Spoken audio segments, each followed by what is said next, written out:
Paano kung sabihin ko sa'yo na pwede kang kumita ng pera habang naglalakad lang? Hindi mo kailangan ng skills, hindi mo kailangan ng investment. Ang kailangan mo lang, footsteps. Wow! And guys, ito yung na-earn ko sa application na to for almost 7 days.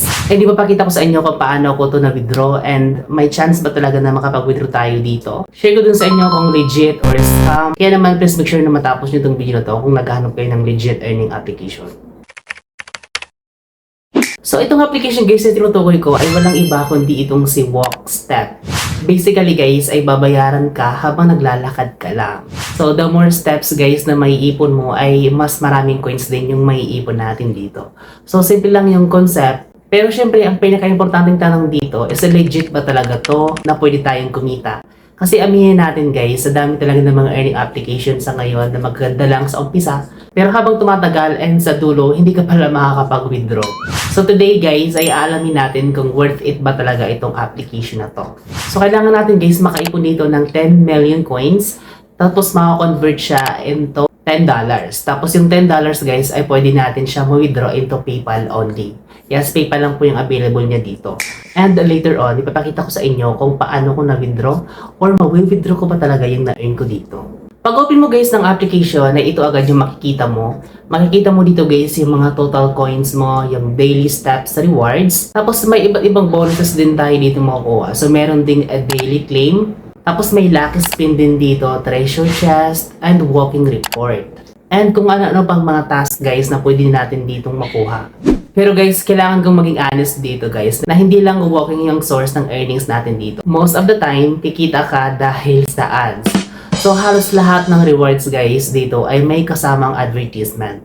So yun yung parang pinaka-negative side niya dito. So kung mabilis kang mairita guys sa mga ads, medyo mahihirapan ka dito sa application na to. Pero teka lang ha, magkano pa talaga yung potential earnings natin dito?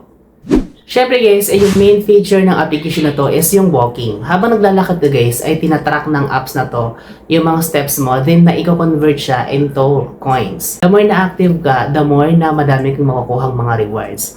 Pero based sa aking testing, medyo mabagal yung mga earnings dito guys kung actual walking lang yung gagawin mo. So huwag kayo masyadong mag-expect na yayaman ka agad dito. Ito talaga yung pinaka main source ng earnings natin dito guys. So every claim, spin, or bonuses guys, halos may ads. So dito talaga kumikita yung application na to. All honesty guys, minsan sobrang dami talaga ng ads app na to, pero expected ko na rin yan, lalo na sa mga ganitong lasting earning application. And yung kinagandahan guys sa application na to, kasi may mga daily tasks din dito, kagaya ng drinking water reminder, article reading, daily login, and bonuses rewards. Simple lang sila guys, pero dagdag na rin siya sa mga coins natin. So ito na ngayon, pinaka-importanting part dito guys. Makakapag-withdraw ba talaga tayo dito? O nakapag-withdraw ba talaga ako?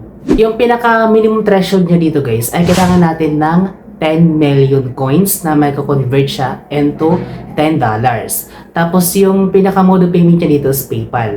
Napansin ko guys yung red flag dito habang patagal kong nagamit yung application na to, yung part na medyo malapit na ako sa minimum threshold, ay paliit po ng paliit yung mga coins na binibigay nila sa akin. So parang papahirapan ko talaga bago mo makuha yung 10 million coins na yan. So doon pa lang, number 1 red flag na agad yan sa mga earning application. At hindi lang yan guys, ang daming mga ads. Like ito yung earning application na bawat pindot mo may lumalabas na ads. And sobrang nakakairita guys talaga pag maraming ads, no? Pero syempre, ayoko na masayang yung oras ko dito. I do my research naman. Nag-search ako online. Ang dami kong pinagtanungan kung legit pa tong application na to.